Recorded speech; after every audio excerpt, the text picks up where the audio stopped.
Good morning and welcome to path of evolution.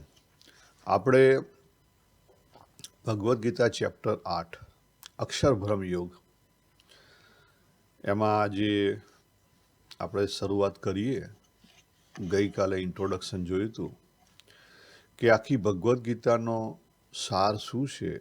તો આખી ભગવદ્ ગીતાનો સાર પોતાનો દૃષ્ટિકોણ બદલવો. એટલે જે સાધક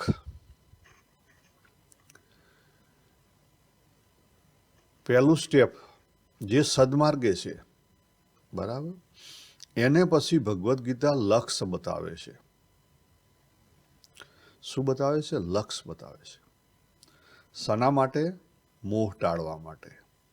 મોહ ટાળવા માટે 3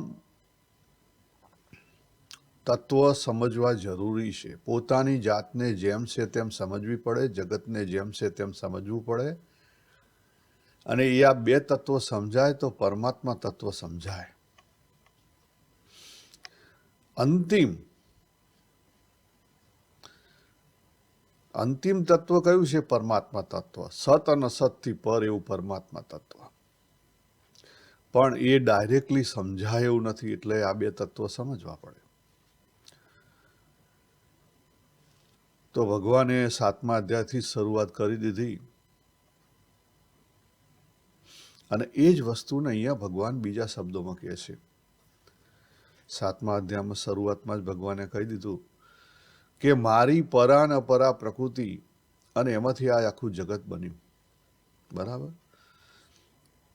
એ જ વાત ભગવાને 15મા અધ્યાયમાં કરી છે. ક્ષર અને અક્ષરથી પર પુરુષોત્તમ, એ જ વાત ભગવાને 13મા અધ્યાયમાં કરી છે. અંતિમ નોવર અને પુરુષ અને પ્રકૃતિ, આ 3 શબ્દો ત્યાં પણ વાપર્યા છે. અહીંયા પણ જે 7મા અધ્યાયમાં છેલ્લે પરમાત્માએ વાત કરી ભગવાને, કે જે જ્ઞાની ભક્ત છે. કોની વાત કરી? જ્ઞાની ભક્ત છે, જેનો દ્રષ્ટિકોણ વાસુદેવ સર્વમ થયેલો છે. એ અહોનિશ 24/7 ભગવાનને જોઈ શકે છે. 7મા અધ્યાયમાં 19મા શ્લોકમાં શું કર્યું?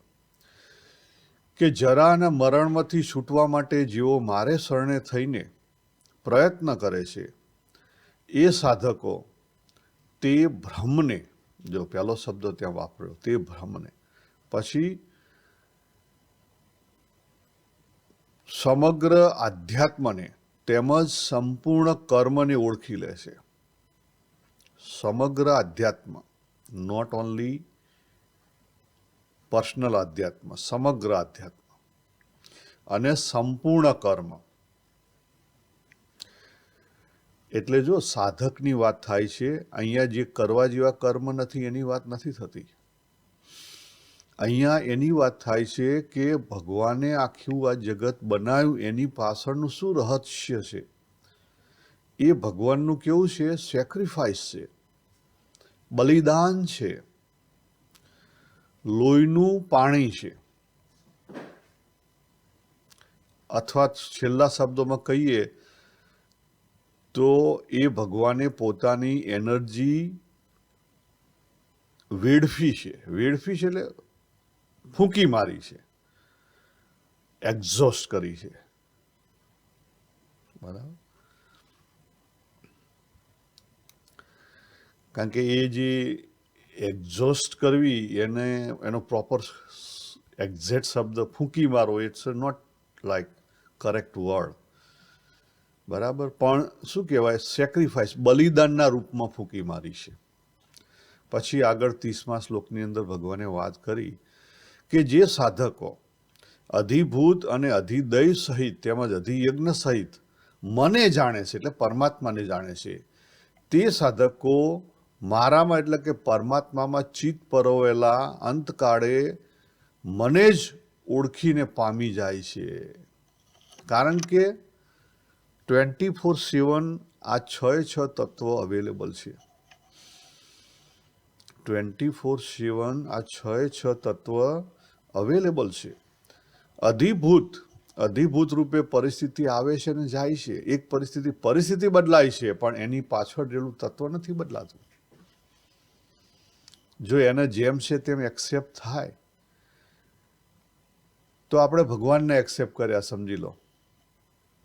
પરિસ્થિતિ જે ભગવાને મોકલી છે, પરમાત્માએ મોકલેલી છે, બીજા કોઈએ નથી મોકલેલી. એનો અર્થ શું થયો કે આપણે આગળ જે કોઈ કર્મ કર્યું અથવા અત્યારે જે કંઈ કર્મ કરીએ છીએ એના ફળ સ્વરૂપ જે કંઈ આવે છે એને આપણે વિધાઉટ બ્લેમ એક્સેપ્ટ કરીએ છીએ. એનો અર્થ શું થયો? ફળની આશા નથી રાખતા. એનો અર્થ એ થયો, બીજા અધ્યાયમાં વાત કરી ભગવાને કે ફળની આશા છોડી દે. અને એકવાર તમે ફળની આશા કર્મમાંથી છોડી દીધી તો તમે રાગ અને દ્વેષથી પર થઈ ગયા. તમે રાગ અને દ્વેષથી પર થઈ ગયા તો તમારો હું રહ્યો ક્યાં? તો ત્યાં તમારો હું રહ્યો જ નહીં. કોણ થઈ ગયું? તમે ભગવાનમાં ઓગળી ગયા. ભગવાનની લીલાને જેમ છે તેમ એક્સેપ્ટ કરી લીધી. તમે સાચા ભક્ત બની ગયા.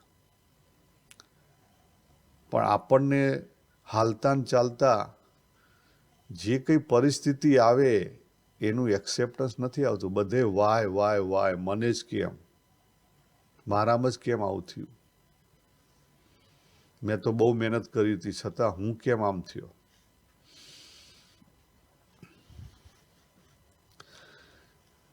પછી કર્મ, જે ભગવાને વાત કરી, કર્મ વિસર્જન, સમગ્ર કર્મ. બરાબર?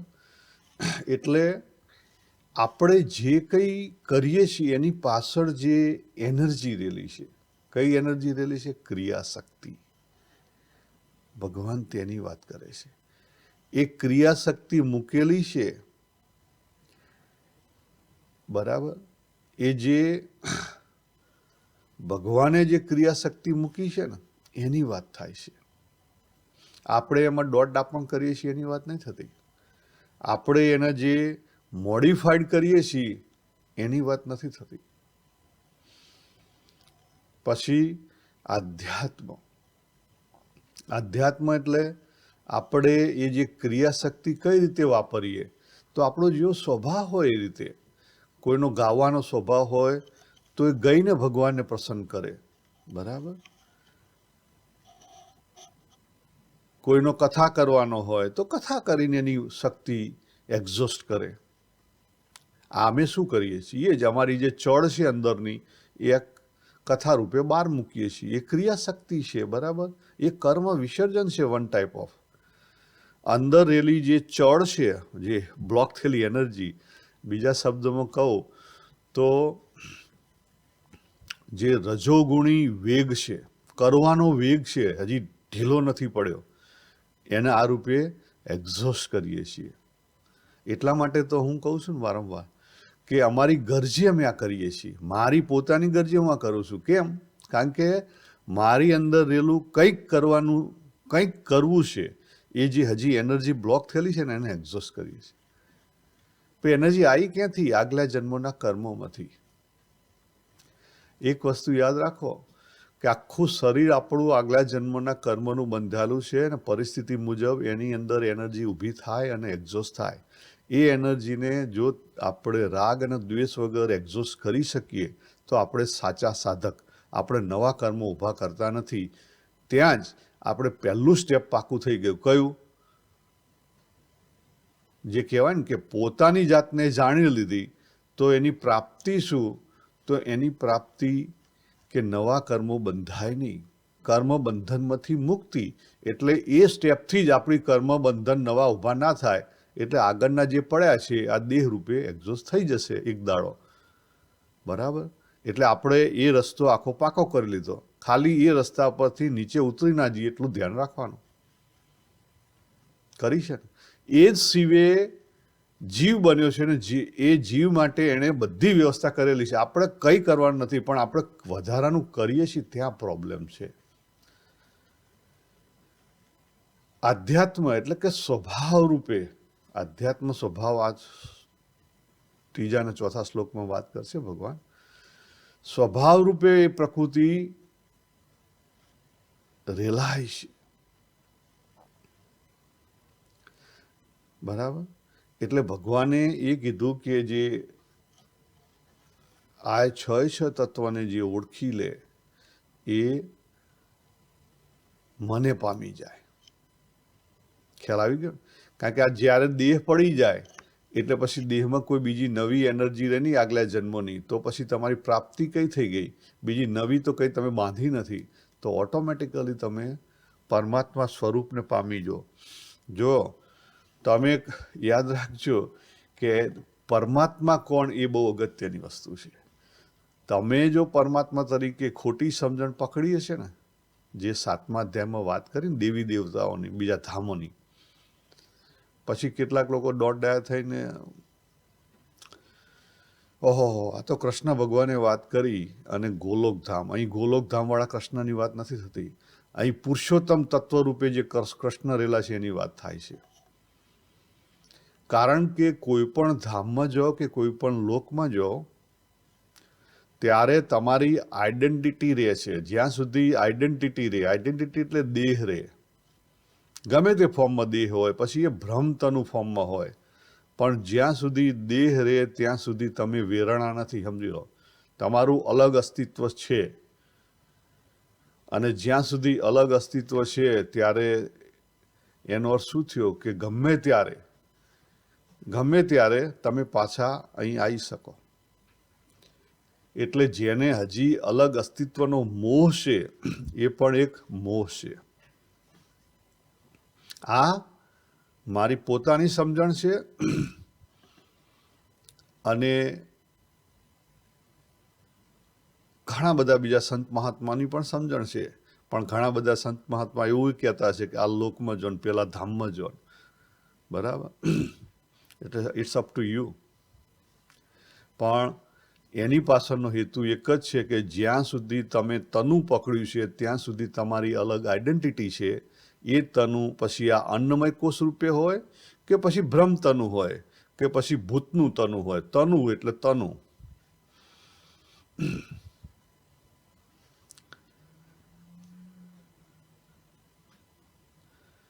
તો આપણે જોઈએ કે અર્જુનજી શું પૂછે છે. અર્જુનજી એ જ સવાલ કરે છે કે હે પુરુષોત્તમ, તે ભ્રમ શું છે, આધ્યાત્મ શું છે, કર્મ શું છે, અધિભૂત નામથી શું કહેવાયું છે, અને અધિદેવ કોને કહે છે, અહીં અધિયજ્ઞ કોણ છે, અને તે આ શરીરમાં કેવી રીતે છે. હે મધુસૂદન, વશીભૂત એટલે અંતઃકરણવાળા સાધકો વડે અંતકાળે તમે કયા પ્રકારે જાણી શકો છો. એટલે કે જે સાધક છે એ ભગવાનને અંતકાળે કેવી રીતે જાણી શકે. ટોટલ કેટલા થયા? 7 સવાલ થયા. 6 તત્વના સવાલ થયા કે ભાઈ ભ્રમ શું છે, આધ્યાત્મ એટલે શું, કર્મ એટલે શું, અધિભૂત એટલે શું, અધિદૈવ એટલે શું, અધિયજ્ઞ એટલે શું. અને આ 6 તત્વો બરાબર એ પોતે એવું જાણવા માગે છે કે મારામાં કેવી રીતે. કારણ કે આજે હું સાધક છું તો મારે જાણવા પડે ને. અને એને કેવી રીતે જાણી શકાય એનો અર્થ એમ છે અંતકાળે કયા પ્રકારે જાણી શકો. અંતકાળની જરૂર જ નથી, અત્યારે જ તમે જાણી શકો. ત્યારે ભગવાન શું કહે છે? 3 અને 4 શ્લોકની અંદર ભગવાન કહે છે પરમ અક્ષર બ્રહ્મ છે, પરા પ્રકૃતિ કહેતા જીવપણું એ આધ્યાત્મના નામે કહેવાય છે. સકળ ચરાચર પ્રાણીઓની સત્તાને પ્રગટ કરવાવાળો ત્યાગ, વિસર્ગ એટલે ત્યાગ, કર્મ કહેવાય છે.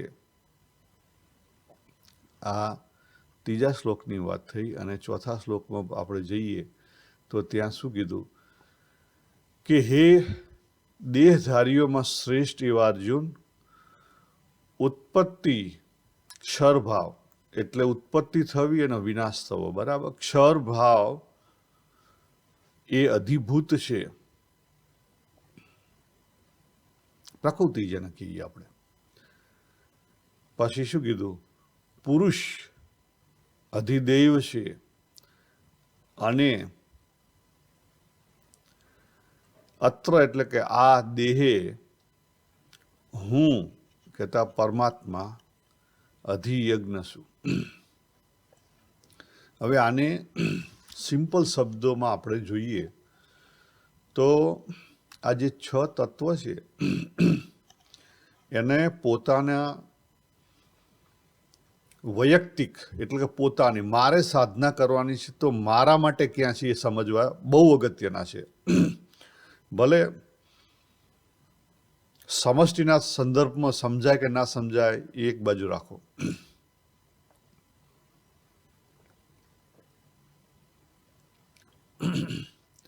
તો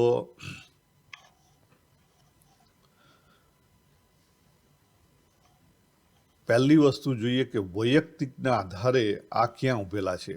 તો એની હૈરાચી ગોઠવવી હોય તો હૈરાચી આ રીતે ગોઠવી શકાય. સૌથી સૂક્ષ્મ તત્વ એટલે બ્રહ્મ તત્વ, જે નિર્ગુણ નિરાકાર આપણે કહીએ છીએ, કહેતા અક્ષર તત્વ, ચિદાકાશના ફોર્મમાં અક્ષર તત્વ. અધિયજ્ઞ, અધિયજ્ઞ એટલે અહીંયા ભગવાને શું વાત કરી? અહમ. અહમ આપણી અંદર અહમ કયો છે? આજે સવારે ઊભા થયા, આપણે ઉઠ્યા અને આપણને ખબર પડી હું શું. આજે હુંનું જે આપણે નિરાકરણ કરીએ તો જે છેલ્લો હું મળે ને એ અહમ. બીજા શબ્દોમાં કહીએ તો સતરૂપી પરાતત્વ. કયું? પરાતત્વ. તો પરા ને અપરામાંથી આ જીવ બન્યો. જીવ એટલે બાબુ નામનું બોલી રહ્યું છે, એની અંદર પરા ને પરા બેનું મિક્સર છે. તો એ જીવ લેવલે જે પરાતત્વ છે એ અધિયજ્ઞ છે. અધિદૈવ તો એ પરાશક્તિમાંથી જે ચિત્ત શક્તિ ઊભી થઈ અને આ દેહ બોલતો થયો, હાલતો થયો, ચાલતો થયો, એ ચિત્ત શક્તિ એ અધિદૈવ છે. આધ્યાત્મ, આધ્યાત્મ એટલે જે સ્વભાવ રૂપે આ બાબુ રેલાય છે. રોજ આપણે પોતાના સ્વભાવ મુજબ જ વર્તીએ છીએ ને. આપણે જો આપણો સ્વભાવ, આપણું અંગ, બરાબર, આપણી રુચિ, એ પ્રમાણે જ આપણે ક્રિયાઓ કરીશું, ખોરાક ખાઈશું અને આખો દિવસ એ પ્રમાણેની જ આપણી એક્ટિવિટી હશે. દરેકની પર્સનલ એક રિધમ હશે. એ પ્રમાણે જે બધી ક્રિયાઓ કરે. દરેકની સરખી ના હોય, દરેકનો સ્વભાવ સરખો ના હોય. એ આધ્યાત્મ. પછી કર્મ વિસર્જન. અને એ આધ્યાત્મ એટલે જીવ સ્વરૂપે, એટલે કઈ? ચિત્ત શક્તિમાંથી જે ઈચ્છા શક્તિ અને જ્ઞાન શક્તિ, બરાબર. વિલ પાવર, આપણો સ્વભાવ, આપણો જે વિલ પાવર છે એ પ્રમાણે એક્સપ્રેસ થાય છે. આપણી જે વિલ છે અને વિલની પાછળ રહેલો વિલ પાવર છે. કરવું છે પણ કઈ રીતે કરવું છે અંદર નક્કી થયેલું છે. કર્મ વિસર્જન તો એ જે ઈચ્છા શક્તિ અને જ્ઞાન શક્તિ છે એ ક્રિયાશક્તિ રૂપે એક્સપ્રેસ થાય છે. આ જે એક્સપ્રેસ થાય છે ને, અભિવ્યક્ત, આ જે એક્સપ્રેસ છે ને એ બહુ અગત્યનું છે. આ જગત પરમાત્માનું એક્સપ્રેશન છે. જગતની ક્રિયાઓ ભગવાનનું એક્સપ્રેશન છે. તમે કહેશો કે આ તો બધા પ્રેસિડન્ટો ડિસિઝન લે છે, બરાબર છે, પણ પ્રેસિડન્ટોની પાછળ જે આધારરૂપ અને પ્રકાશક જે તત્વ છે કોણ છે? પરમાત્મા. અને એણે આખી રચના કરી રાખેલી છે. હવે આ તો આપણે અત્યારે હાલ જોઈએ છીએ આપણા પોતાના ઇન્ડિવિડ્યુઅલ ઉપર, કારણ કે સાધના મારે કરવાની છે અને મારી પોતાના ભ્રમરૂપ થવાનું છે. એટલા માટે તો સાધકે પોતાની ઉપર જોવાનું હોય. એટલે પહેલું આપણે વૈયક્તિક રૂપે જોયું, બરાબર. અને અધિભૂત, વૈયક્તિકમાં અધિભૂત એટલે કોણ? તો નિયતિ રૂપે જે કઈ પરિસ્થિતિ આવે, જે કઈ પરિસ્થિતિ આવે, નિયતિના ભાગરૂપ જે કઈ પરિસ્થિતિ આવે એની અંદર આપણે ગેમ પ્લે કરવાની છે. પણ કઈ રીતે કરવાની છે? કર્મ વિસર્જન કરવાના છે, નવા નથી ઊભા કરવાના, બરાબર. કઈ રીતે કરવાની છે? આપણા સ્વભાવ મુજબ, આધ્યાત્મ સ્વભાવ, આપણા સ્વભાવ મુજબ. પણ આ ત્રણ વસ્તુની પાછળ કોણ રહેલું છે? તો અધિદેવ, અધિયજ્ઞ અને બ્રહ્મ 24/7 અવેલેબલ હે ને. તમે મેડિટેશનમાં બેઠા છો, કશું બીજું કામ કરતા નથી, પણ મેડિટેશન તમે જે રીતે કરો છો એ તમારા સ્વભાવ રૂપે કરો છો. અને એની પાછળ જે તમને ચિત્ત શક્તિ છે એ અધિદૈવ હાજર જ છે. તમારે ઓળખવા હોય તો હાજર છે. અધિયજ્ઞ ત્યાં પરાસ તત્વ એ ઉભેલું જ છે. અને ત્યાં પછી તમે મેડિટેશનમાં જે અનુભવ કરો એમ્પ્ટીનેસનો, એ એમ્પ્ટીનેસને જો તમે વિશાળ કરો તો એ ચિદાકાશ થઈ જાય. અને એ એમ્પ્ટીનેસ જ્યાં સુધી તમે વિશાળ ના કરો ત્યાં સુધી ક્યાં પકડાઈ રહે? જીવમાં પકડાઈ રહે, જીવની ચેતના રૂપે પકડાઈ રહે.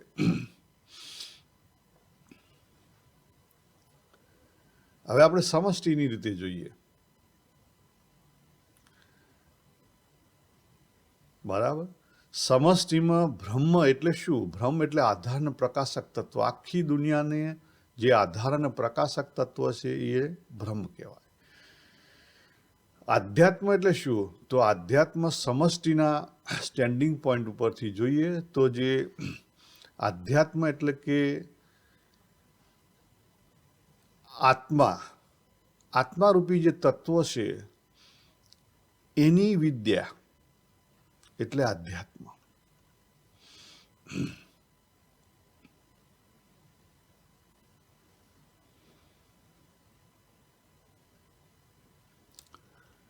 અને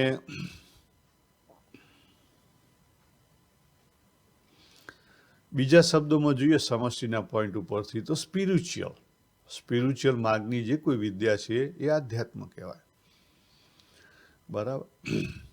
એટલે આપણામાં જીવપણું આવ્યું જ્યારે સમષ્ટિમાં સ્પિરિચ્યુઅલ માર્ગે ચાલવાની, કોસ્મિકને સમજવાની જે કંઈ વિદ્યા છે એ આત્માની વિદ્યા કહેવાય. કર્મ વિસર્જન આપણા માટે આપણી એક્ઝોસ્ટ કરવાની છે એનર્જી, પણ જગતના લેવલે જોઈએ, સમષ્ટિના લેવલે, તો આ જે જગત છે પોતે કંટ્રોલ કરી રહ્યું છે. એના કોઈ કંટ્રોલર છે, એના દ્વારા એ કંટ્રોલ થઈ રહ્યું છે. જો પેલું ચર્નોબિલમાં 30 વર્ષ પછી ફરી ઘાસ ને બધું પાછું ચાલુ થઈ ગયું, ખ્યાલ આવ્યો? એટલે આ જે સૃષ્ટિની રચના થઈ ને ત્યારથી જ ઉત્પત્તિ, સ્થિતિ અને પ્રલય ચાલુ રહ્યા છે. એમાં જે બલિદાન થઈ રહ્યું છે, બલિદાન કેમ થઈ રહ્યું છે? દરેક સેકન્ડે આપણે બધા જ બલિદાન કરી રહ્યા છીએ. આપણા સેલ બદલાઈ રહ્યા છે. આ જે પ્રકૃતિ છે એનો સ્વભાવ છે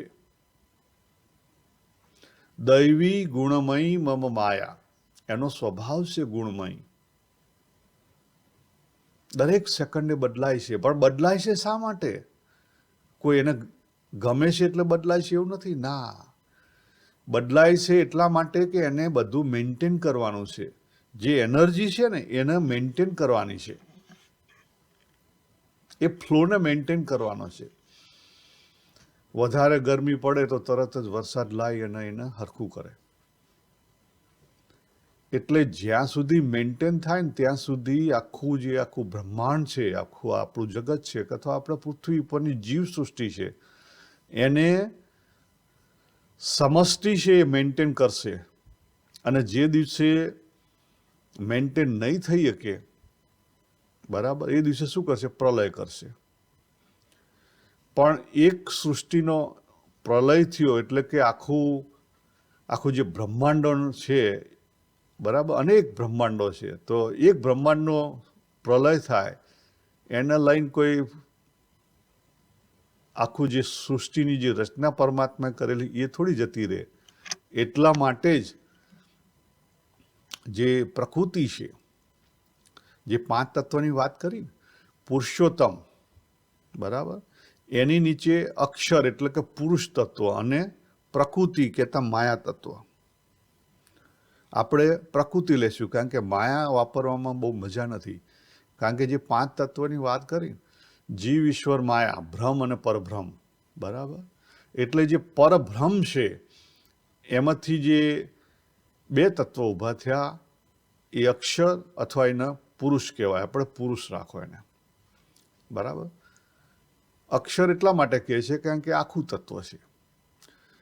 અથવા જે ભગવાનમાંથી કુંભાર બન્યો ભગવાન, એ કુંભાર તત્વ. અને બીજી બાજુ માટી, પ્રકૃતિ એટલે માટી જે બનાવી એને, બરાબર. કુંભારને માટી બે આવી ગયા, પછી શું બન્યું? એણે જગત બનાવ્યું, માટલા બનાવ્યા. માટલા એટલે જગત, અને જગતમાં આપણે એક માટલું આપણે. એટલે એ જે જગત બન્યું એનો જે કંટ્રોલર એટલે ઈશ્વર. જો અહીંયા પેલા 3 તત્વની વાત નથી થતી ખ્યાલ. એટલે આ બધા ફિલોસોફિકલ વે જશો તો મુશ્કેલી પડે, પણ સીધી રીતે સમજી લો. એટલે પુરુષ અને પ્રકૃતિ બે છે. એ પુરુષ તરીકે અધિયજ્ઞ આવ્યો અને પ્રકૃતિ એનર્જી રૂપે, શક્તિ રૂપે અધિદેવ આવ્યા. એટલે શિવ બન્યો પુરુષ અને શક્તિ બન્યા અધિદેવ. અને એમાંથી એમણે આ બધું એમની સૃષ્ટિ રચી, એટલે અધિભૂત રચી, જગત રચ્યું. બરાબર. અને કર્મ એટલે એ જે આ સૃષ્ટિનું કંટ્રોલ કરે છે. આપણે જોયું છે મહાદેવ સિરિયલમાં જે માતા છે શક્તિ, એ સમય આ બધું કાપી નાખે. બરાબર. કારણ કે એને કાપવાની જરૂર હતી. પોતાનું છે છતાં કાપી નાખે. હા, કેમ? તો ફિલોસોફિકલ વે જોઈએ તો ભગવાનને રાગ અને દ્વેષ નથી. ભગવાનને રાગ અને દ્વેષ નથી. પ્રકૃતિને રાગ અને દ્વેષ નથી. એ એનું કામ કરે છે, મેન્ટેન કરે છે. એટલે આ 6 તત્વ આપણે સમષ્ટિમાં અને વૈયક્તિકમાં જોયા. બરાબર. અને એ જે ભગવાને અહીંયા આપણને 3જા અને 4થા શ્લોકની અંદર જે 6 તત્વનું ડેફિનેશન આપી દીધી.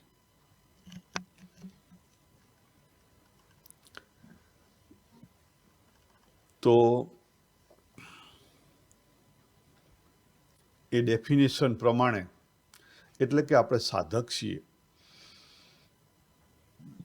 અને સાધકને શું હોય? આપણી ઉપાસના કરવાની છે. બરાબર. તો ઉપાસનાની દ્રષ્ટિથી જોઈએ તો આપણે ઉપાસ્ય દેવ હોય.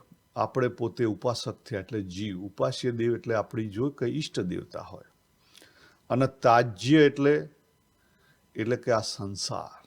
બરાબર. એ રીતે ગણવામાં આવે. પણ ખરેખર એ રીતે ઉપાસના નથી કરવાની.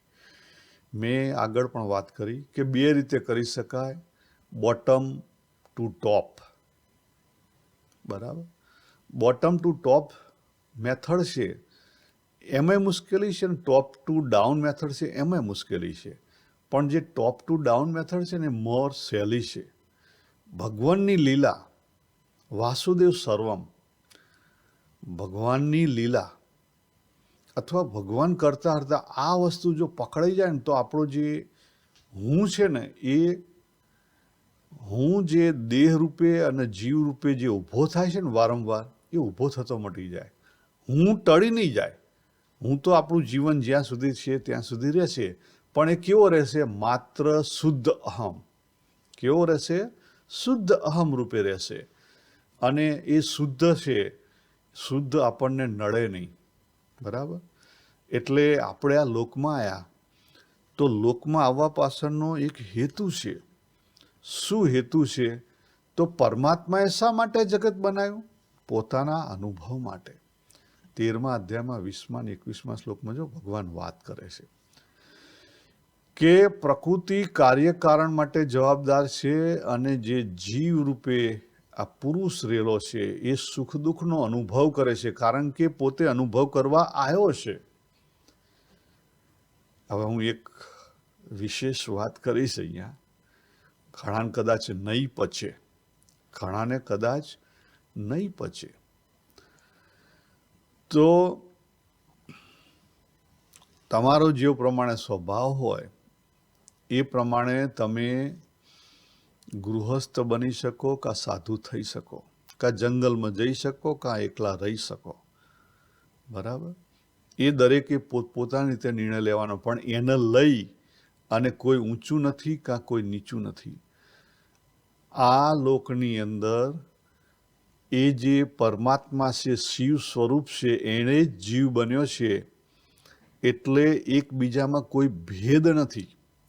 દરેકની પાછળ રહેલું એક જ તત્વ છે, એટલે એ દૃષ્ટિકોણથી પણ એકબીજામાં કોઈ ભેદ નથી, ઊંચું નીચું નથી. ભેદ આપણે ઊભા કરેલા છે. તો ભેદ ન કરવા શું? તો જે વ્યવહાર હોય એ પ્રમાણે ભેદ રાખવા. જે પ્રમાણે આ લોકનો વ્યવહાર થતો હોય એ પ્રમાણે ભેદ રાખવા, પણ અંદરથી ભેદભાવ નહીં રાખવો. અંદરથી એવો ભાવ રાખવો નહીં. તો અહોનિશ શાંતિ રહેશે, નહીં તો શાંતિ રહેશે નહીં. આપણે આ દેહ ધરીને આવ્યા, અને દેહ અન્નમયનો બનેલો છે, એમાં ઊંચું નીચું થાય. કહેતા શરીર છે, રોગ થાય. તો શું કરવાનું? પહેલું એને એક્સેપ્ટ કરો. બીજી વસ્તુ, રોગ થયો એનું કારણ શોધો, ડૉક્ટરને મળો, ડૉક્ટરની દવા કરો, જે કંઈ થતું એટલું કરો. અને જો એ આ શરીરની કંઈક ખામીના કારણે ઊભો થયેલો હશે તો મટી જશે, અને આગળનું ભોગવવાના કારણે થયેલો હશે તો નહીં મટે. તો અનુભવ કરો. પણ અનુભવ કેવી રીતે કરવાનો એ ભગવાન અહીંયા શીખવાડે છે. ભગવાને બીજા અધ્યાયમાં જ વાત કરી દીધી, અનુભવ કેવી રીતે કરવો. બીજા અધ્યાયનો કેટલો 59મો એ કોઈ શ્લોકની અંદર ભગવાને વાત કરી સ્થિત પ્રજ્ઞની વાત કરતી વખતે. અને 14મા અધ્યાયમાં ગુણાતીતની વાત કરતા પણ 22મા શ્લોકમાં વાત કરી કે આ દેહ છે, એને લઈને 3 ગુણો આવશે અને જશે. આ સંસાર છે, એમાં સુખ અને દુઃખ આવશે, પણ સુખ અને દુઃખનો અનુભવ કરવાનો છે. સુખી ને દુઃખી વ્યક્તિ નથી બનવાનું. સુખી ને દુઃખી વ્યક્તિ ક્યારે ના બનાય? તો અહીંયા એ શીખવે છે ભગવાન કે જે અધિભૂત રૂપે જે પરિસ્થિતિ આવે છે, એ પરિસ્થિતિમાં દાખલા તરીકે તમને અચાનક દાંતનો દુખાવો ઉપડ્યો તો તમે રાડારાડ કરો, બરાબર છે, કારણ કે સ્વભાવ છે, બરાબર. પણ પછી જ્યારે એ પરિસ્થિતિ મટી જાય, 2-4 મહિના થઈ જાય, જે કંઈ તમારે દાંત બાટ કઢાવવાની બધું કઢાઈ જાય, બરાબર, પછી એને ભૂલી જવાનું, પછી એને આગળ લઈ જવાની જરૂર નથી. બીજી વસ્તુ કે દાંતનો દુખાવો છે, એમાં તમે દિવસ ઉગ્યો અને તમારે જોબ કરવાની છે, તો જોબ કરો, એમાં વારંવાર વચ્ચે લાવવાની જરૂર નથી, બરાબર. દુખાવો થાય એટલે શાંતિથી બેસી જવાની એક બાજુ, પણ એને વારંવાર તમે દુઃખી વ્યક્તિત્વ ઊભું નથી કરવાનું. એક પરિસ્થિતિમાંથી બીજી પરિસ્થિતિમાં જઈએ, ત્યાં બીજી પરિસ્થિતિમાં જેવા હોઈએ એ પ્રમાણે વર્તવાનું છે. અને સુખ આવે તો સુખી વ્યક્તિત્વ ઊભું નથી કરવાનું. યાદ રાખો કે સુખ કે દુઃખ કદાપી રહેશે નહીં. એ એક સમય પૂરતું હશે, બરાબર. અને ઘણીવાર તો આપણે જ્યારે સમજીએ ને કે હા, હું હવે બધી રીતે સુખી થઈ ગયો, બધી રીતે ભગવાને એવું હરખું કરી દીધું, ત્યારે આપણને જ ખબર ના હોય, પણ પાછળ બોમ્બ તૈયાર થયેલો જ હોય. પરમાત્મા મૂકેલું જ હોય બમ્પ. કારણ કે રોડ ઉપર આપણે ચલાવીએ છીએ ને, જ્યારે વધારે સ્પીડથી ચાલતા હોય ને ત્યારે ધક્કો મોટો લાગે, ઓછી સ્પીડે ઓછો ધક્કો લાગે, પણ લાગે તો ખરો. એ ગોઠવેલું જ છે. કેમ? કારણ કે એ જે જીવ છે એને પાછા શિવ થવાનું છે, એણે વ્યવસ્થા કરી રાખેલી છે. આ વ્યવસ્થા જો આપણની ઓળખાઈ જાય તો પછી ભયો, બાકી તો રડતા ને રડતા. બાકી તો આ કરવું છે ને પેલું કરવું છે. તમે કરશો શું મહારાજ? વિચાર કરો કે આપણને જે લિમિટેડ વ્હીલ આપી છે ને, એ લિમિટેડ વ્હીલે તો જેટલા પ્રશ્નો ઊભા કર્યા છે ને એટલા કોઈએ પ્રશ્નો ઊભા નથી કર્યા. આપણી જે અંદર જે સ્વભાવ છે, 4 પ્રકારના સ્વભાવ છે મનુષ્યની અંદર. પહેલો એક્વાયર કરેલો સ્વભાવ, એટલે આ લિમિટેડ વ્હીલે ઊભો કરેલો, બરાબર. એટલે એને એક બાજુ મૂકી દો, કારણ કે ભગવાનનો આપેલો નથી. બીજો, karmic tendency and genetic tendency પરમાત્માએ આપેલી છે, પણ એ આપણે પોતાની બનાવટ છે. ભગવાને આપી છે પણ આપણી પોતાની બનાવટ છે, આગલા કર્મોને લઈને. અને છેલ્લું એક પરમાત્માનું છે, એ નેચરલ ટેન્ડન્સી. માણસની રીતે ના વર્તે એ માણસ ના કહેવાય.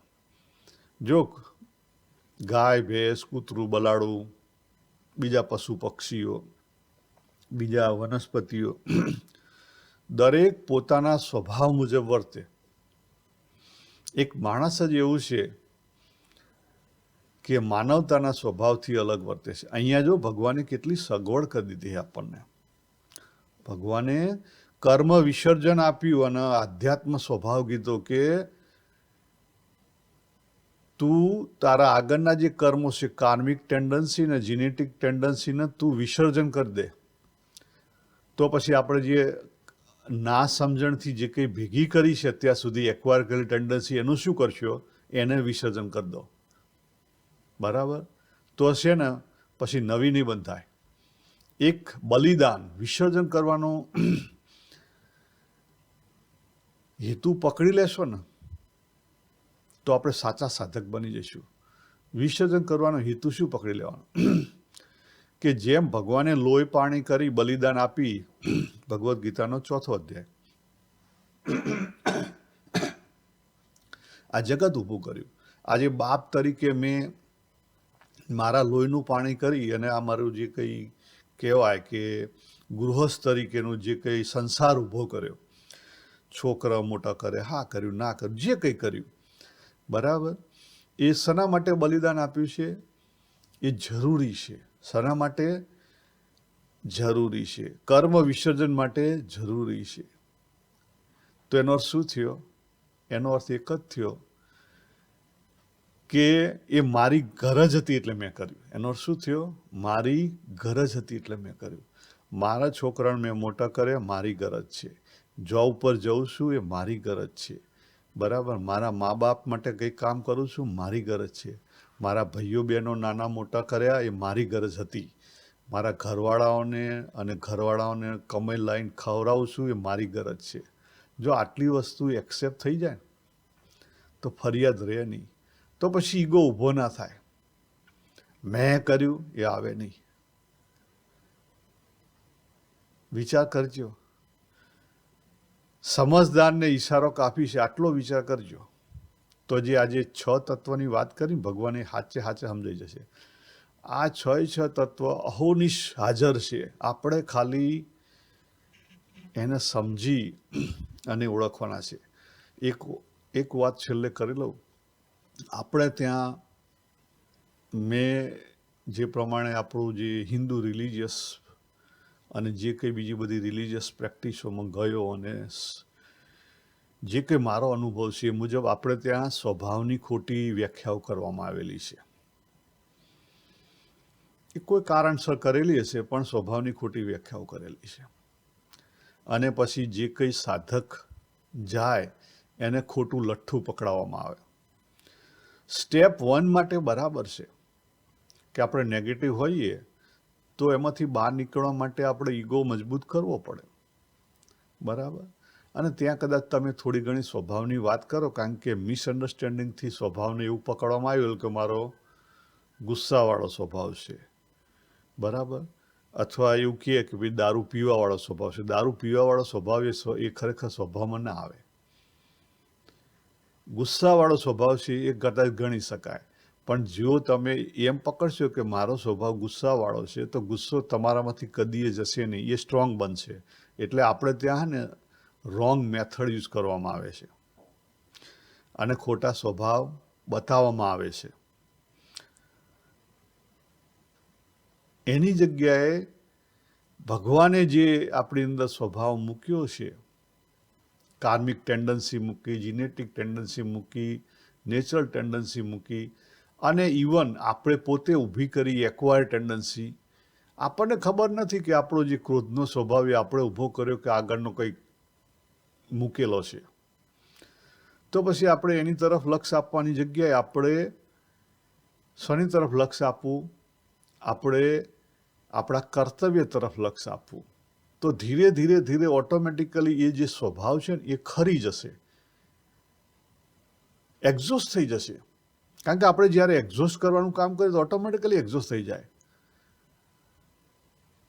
તમે જો સમજી વિચારીને તમે કર્તવ્ય એક્ઝોસ્ટ કરો તો ઓટોમેટિકલી તમારી બધો જ મોહ જતો રહે. મોહ જતો રહે એટલે એની અંદર આ બધા સ્વભાવ આવી ગયા. બીજી એક સૂક્ષ્મ વાત કરી દઉં કે કામ, ક્રોધ, લોભ, મોહ, મદ, મત્સર, ઈર્ષા આ બધા સ્વભાવ મોહ ઓગળશે એટલે જતા રહેશે. પણ જે સ્વભાવ તમારો કાર્મિક છે અથવા તમારી અંદર જીનેટિકલી આવેલો છે એ સ્વભાવ નહીં જાય. પણ એ સ્વભાવ તમને હેરાન નહીં કરે. કેવી રીતે હેરાન નહીં કરે? આપણે બીજાનું જોઈએ છીએ. હું તમને એક સૂક્ષ્મ એક્ઝામ્પલ આપું. ભગવાને ભગવદ્ ગીતામાં વાત કરી છે કે સ્વભાવ મુજબ એક્સપ્રેસ થઈ તરત જ બીજી પરિસ્થિતિ હોય ને ત્યાં બીજી પરિસ્થિતિ મુજબ થઈ જવું. એટલે કે દાખલા તરીકે તમારો સ્વભાવ છે ને એ સ્વભાવ મુજબ તમે કદાચ ઓફિસમાં કંઈક કોકની હાથે તમારે કંઈક બગડ્યું, ત્યાં તમે એને ગુસ્સે થઈ ગયા, બરાબર, કે રસ્તામાં ક્યાંક. પણ ત્યાંથી પછી તમે ઘેર આવ્યા તો એ સ્વભાવ તમારી પરિસ્થિતિ બદલાણી તો એ સ્વભાવ અહીંયા ના આવવો જોઈએ. જો અહીંયા આવ્યો તો તમે કેવા બની ગયા? તમે વ્યક્તિ બની ગયા. એવા આપણે પેલું જોયું ને બીજા અધ્યાય પ્રમાણે દુઃખી વ્યક્તિ બની ગયા. દુઃખી વ્યક્તિ નથી બનવાનું. દુઃખ એક્સપ્રેસ કરવાનું છે, દુઃખી વ્યક્તિ નથી બનવાનું. આ મોટા ભાગના નથી સમજાતું. એ સ્વભાવ તમે ત્યાં એક્સપ્રેસ કરી દીધો અને પછી ઘેર આવ્યા તો તમે હલકા ફુલકા. ખ્યાલ આવ્યો? તમે સાઇટ ઉપર છો અને સાઇટ ઉપર ગયા તમારી પોતાની. આ હું મારા લાઈફનું એક્ઝામ્પલ તમને આપું છું. અને ત્યાં તમને ખબર પડી કે ગયા રાત્રે વાવાઝોડું આવ્યું હતું ને એમાં તમે જે કંઈ તમારું કામ હતું આગલા દિવસનું એ બધું કામ, એટલે કે જે દિવાલો ઊભી કરી હતી ઈંટોની, એ બધી પડી ગઈ એટલે નુકસાન થયું. નુકસાન થયું એટલે સહેજે દુઃખ થાય, બરાબર. ત્યાંથી ઘેર આવ્યા, વાત કરી એટલે ઘરવાળાને દુઃખ થાય. પણ પછી એમાંથી પરિસ્થિતિમાંથી બહાર તો નીકળવું પડે કે નહીં? તો પછી એ દુઃખી વ્યક્તિ તો નથી બનવાનું. તો પરિસ્થિતિ બદલાણી તો પછી ત્યાં દુઃખ મૂકી દેવાનું. શું કરવાનું? એક્સેપ્ટ કરવાનું. શું કરવાનું? એક્સેપ્ટ કરવાનું. અધિભૂત જે કંઈ નિયતિના ફળ રૂપ આવે એને એક્સેપ્ટ કરો. એક્સેપ્ટ કરી લીધું, ડાયજેસ્ટ થઈ ગયું. પછી શું કરવાનું? પછી નોર્મલ લાઈફમાં જીવવાનું.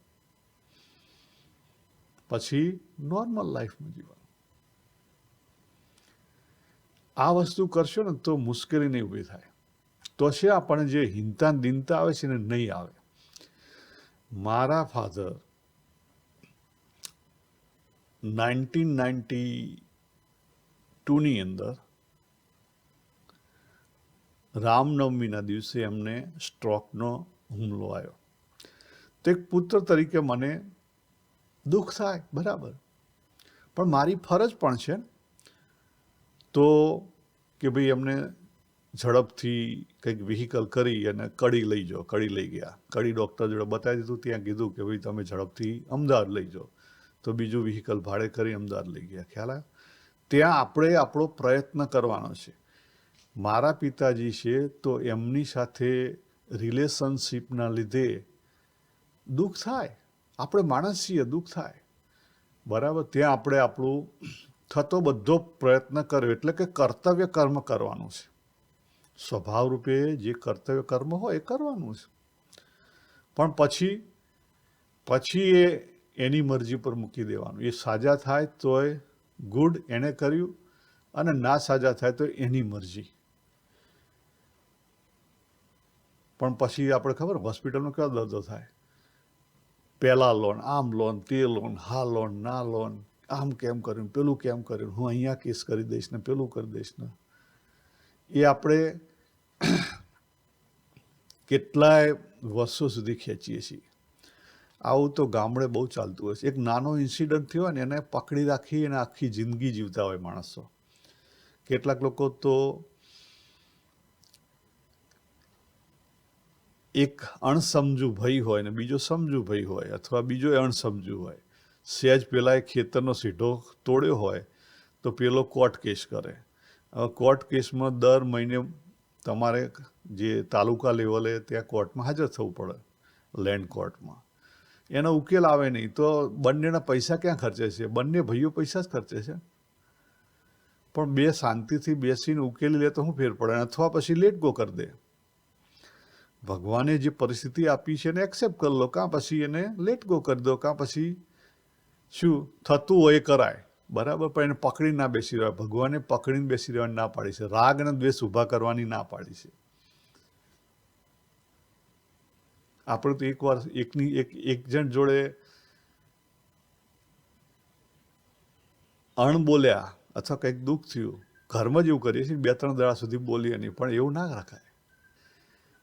જે માણસને આપણે આપણું સ્વીકાર્યું છે એની સાથે દુઃખ કેવું? ભલે આપણે એને સમય આવે જે કહેવાનું હતું કહી દીધું, ઇટ્સ ઓકે. બીજી સેકન્ડે એ ભૂલી જવાનું. આ સાચું અધ્યાત્મ છે. એટલે ખરેખર આપણને આ જે 2 શબ્દ છે ને એ સમજવા અને પચ પડવા બહુ અઘરા છે. કયા 2 શબ્દ?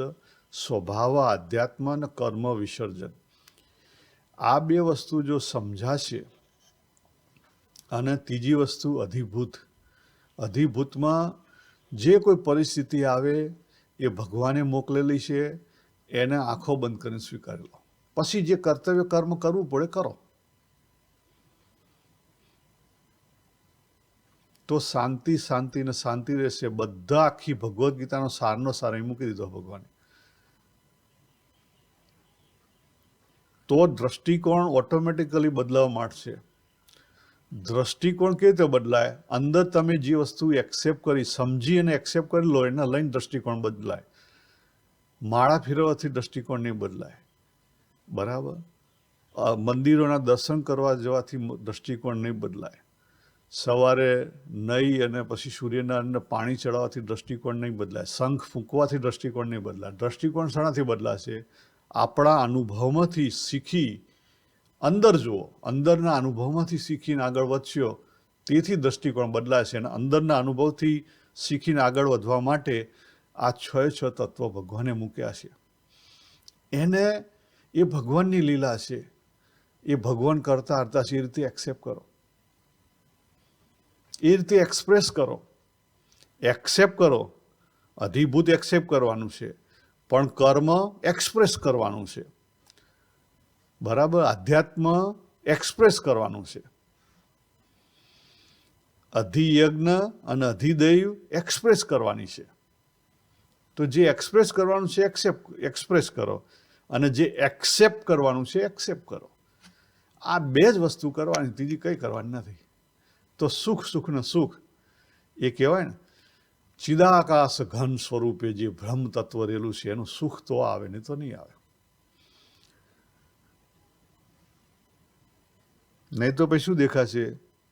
આ અન્નમય કોષ છે, આ મૃત્યુલોક છે, આ સંસાર છે, એના જ સુખ અને દુઃખ દેખાશે, બીજું કંઈ નહીં દેખાય. જે પરમાત્મા તત્વનું જે સુખ છે ને એ સુખ નહીં દેખાય. તો અહીંયા આપણે પૂરું કરીએ. સર્વેને જય શ્રી કૃષ્ણ. હરિઓમ તત્સત. હરિઓમ તત્સત.